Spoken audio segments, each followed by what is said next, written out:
Hello everyone, আমি 𝗃𝗁 এক্ষুনি একটা ডকুমেন্টারির রিভিউ করতে চলে এসেছি এবং এই ডকুমেন্টারিটা হচ্ছে ঋতুপর্ণ ঘোষকে নিয়ে, বার্ড অফ ডাস্ক। এই ডকুমেন্টারিটা যদিও আমার সৌভাগ্য হয়েছিল এর একটা কপি দেখার, আমি 2018-তেই এটা রিলিজ করেছিল, আমি দেখেছিলাম এটা 2019 কি 2020 এরকম সময়।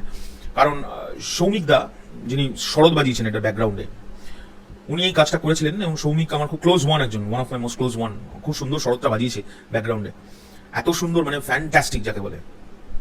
যাই হোক, আমি একটু এই গল্পটা সম্বন্ধে শুনেওছিলাম, আমি অল্প কিছু কাট দেখেছিলাম, কিন্তু তখন বুঝিনি যে এই পুরো ডকুমেন্টারিটার মধ্যে অতিরিক্ত আঁতলামি ঢোকানো হবে। মানে এত লেভেলের আঁতলামি আমি বাবা অনেকদিন পর দেখলাম এবং প্রচন্ড বোর ফিল করেছি। আমার একদম ভালো লাগেনি ডকুমেন্টারিটা। এবং ঋতুপর্ণ ঘোষ আমার চোখে যেরকম ছিলেন, এই ডকুমেন্টারি দেখার পর আমার অস্বস্তিকর লাগছে যে আমি এটা কেন দেখছি। এবার ঋতুপর্ণ ঘোষের সম্পর্কে কিন্তু আমি কোনো খারাপ মন্তব্য করছি না এখানে। আমার প্রশ্নটা একটা, সঙ্গীতা দত্ত এর ডিরেক্টর, আমি এখন দেখে বলছি, নামটা আমার মনে ছিল না। সঙ্গীতা দেবী এটা কেন করেছেন এরকম আমি জানি না। আর এই ডকুমেন্টারিটা থেকে দু একটা ইনফরমেশন বাদ দিয়ে সব খবর আমরা আগে থেকে জানি। ঋতুপর্ণ ঘোষকে নিয়ে যারা একটু পড়াশোনা করেছে বা ওনার সম্পর্কে যারা খবর রাখতো বা রাখে এখনো পর্যন্ত, যারা ওনাকে নিয়ে পড়াশোনা করে, তারা এই খবরগুলো সব জানে, কিচ্ছু নতুনত্ব না। স্পেশালি বোম্বা কাকু যে জায়গাটা উনি বলছেন, ওই গল্পগুলো তো উনি অন্যান্য ইন্টারভিউতেও বলেছেন।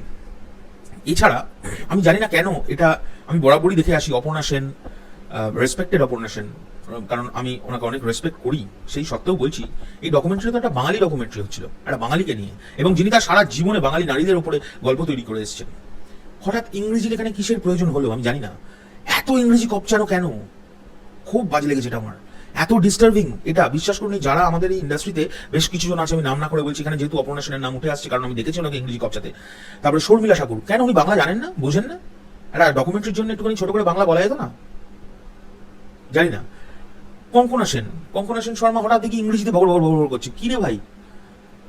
মানে আতলামি কি দেখাতেই হবে? আমি আর মানে সফিস্টিকেটেড একদম, হ্যাঁ, আমার স্টেটাস, এইসব দেখাতে হবে? এইসব দেখাতে কি এগুলো কি? আর হইচইকে একটা কথা আমি রিকোয়েস্ট করবো, দেখুন গতকালকে আমি তো প্রত্যেক বছরে আপনাদের সাবস্ক্রিপশন নিয়ে আমি অনেক টাকা দিয়ে নিই, তো আমার গতকাল এই ডকুমেন্টারিটা আসার পর আমার আরো কিউরিওসিটি বেড়ে যায়, যেটা আমার দেখতে হবে গোটাটা। আমি একটু দু একটা পার্ট দেখেছিলাম বহুদিন আগে এই ডকুমেন্টারিটা, যেহেতু বললাম আমি কি কানেকশনে দেখেছি। দেখুন, আপনাদের মধ্যে আমি অবাক হলাম যে কালকে, সরি আমি বলিনি, তারপরে অন্য একটা কথা ঢুকে পড়েছিলাম আমি। তো তারপরে আমি গিয়ে দেখলাম, এই ডকুমেন্টারিটা চালাতে গিয়ে দেখলাম আমার সাবস্ক্রাইব করতে হবে, কারণ গতকালকে আমার 1 বছর পূর্ণ হয়ে গেছিল। আমি আবার সাবস্ক্রাইব করলাম। আমি সবসময় 1 বছরের সাবস্ক্রিপশন নিই, 999 সামথিং দিলাম, তার সঙ্গে একটা মেম্বারশিপের কার্ডও নিলাম। এরকম ভাবে মানুষকে ঠকাবেন না। আমার টাকাটা কিন্তু জলে গেল, ঠিক আছে? কারণ আমি সাবস্ক্রিপশন নিয়ে কি দেখলাম, এই ডকুমেন্টারিটা কেন কিনেছেন আপনারা? আর এটাকে কিনে কেন এরকম সাবস্ক্রিপশনের মাধ্যমে ঢুকিয়ে ফ্রি ডকুমেন্টারি করা উচিত? এটা হচ্ছে প্রথম কথা। দ্বিতীয় কথা হচ্ছে, এত ইংরেজি আমার খুব বাজে লেগেছে। সঙ্গীতা দত্ত এটা ডিরেক্টর, আমার একদম পছন্দ হয়নি। আমি মানে এই বছরের one of the worst documentary দেখলাম। I am sorry to say this word. আমি ঋতুপর্ণ ঘোষকে অনেক সম্মান করি, অনেক শ্রদ্ধা করি।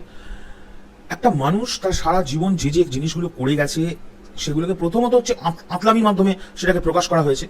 দ্বিতীয়ত হচ্ছে এটা যে মানে বড় ফিল্ম ফেস্টিভ্যালে যাক, যেখানে সেখানে যাক, আমার দেখে লাভ নেই। আমি পাতি দর্শক, আমার জঘন্য লেগেছে, কারণ ইটস প্রেজেন্টেশন। কি রে বাবা, যে একটারই মুখে ক্যামেরা মাইক ধরছে, সেই একটারই হঠাৎ দেখি ইংরেজি বলতে শুরু করে দিচ্ছে। কেন? আমি তো বাঙালি, আমি বাংলা কন্টেন্ট দেখতে ভালোবাসি, আমি বাংলা ছাড়া বুঝি না। চলো, তা আমি এখন কি করব? বেকার ইংরেজিটা করার মানেটা কি দাঁড়িয়েছে আমি জানি না। আই এম ভেরি সরি, আমি জানি না। যাই হোক, আমি খুব ডিসহার্টেন হয়েছি ব্যাপারটাতে। অপর্ণা সেন, শর্মিলা ঠাকুর, কঙ্কনা সেন শর্মা, এনাদের দেখে আমার খুব লজ্জা লাগছিল যে আমি এমন একজন ডিরেক্টরের ডকুমেন্টারি দেখছি, যিনি মানে কি বলবো, যিনি একজন স্টলওয়ার্টের বাপ বলা যায়। সত্যজিৎ রায়ের সঙ্গে তার নাম এখন নেওয়া হয়। সত্যজিৎ রায়ের ফিল্ম দেখেছেন, ঋত্বিক ঘটকের দেখেছেন, ঋতুপর্ণ ঘোষের দেখেছেন, এরকম ভাবে নাম নেওয়া হয়। এরকম একটা মানুষের ডকুমেন্টারিতে এত আঁতলামি, ওরে বাপরে বাপ, মাথার উপর দিয়ে যেন চলে যাচ্ছে। কি অ্যাকসেন্ট, হঠাৎ করে অ্যাকসেন্ট দিয়ে কথাবার্তা, আমি জানি না কেন। এটা আমি স্পেশালি আমার সবচেয়ে ভালো লেগেছে অপর্ণা সেনের জন্য। মানে উনি তো নিজে বাংলায় সিনেমা প্রচুর করেছেন, একটা না দুটো না, প্রচুর বাংলা সিনেমা করেছেন, প্রচুর। কঙ্কনা সেন শর্মা, ওনার মেয়ে অপর্ণা সেনের, উনি বলতেই পারছে না বাংলা, ইংরেজিতে কথা বলছে। কই সৌমিত্র বাবু তো ডকুমেন্টারিটাতে আছে, ওনাকে দিয়ে তো কই বলাতে পারেননি কেন বলুন তো? উনি কি পারেন না ইংরেজি? অনেক ভালো পারেন।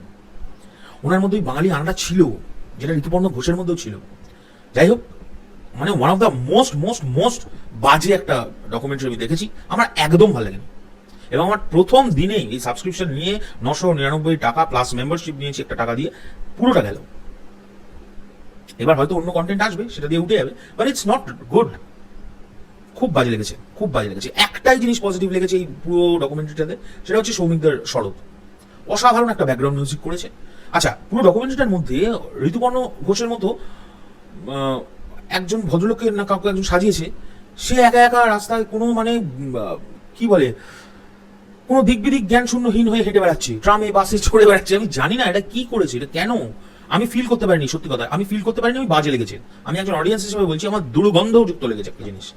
যাই হোক, আই এম ভেরি সরি, আমি এরকমভাবে বলতে চাইনি, কারণ আমার টাকাটা গেছে, তো আমার মাথা খারাপ হয়ে গেছে, খুব বাজে লেগেছে। তো এখনকার জন্য চললাম, পরবর্তী ভিডিও নিয়ে খুব শীঘ্রই আসবো।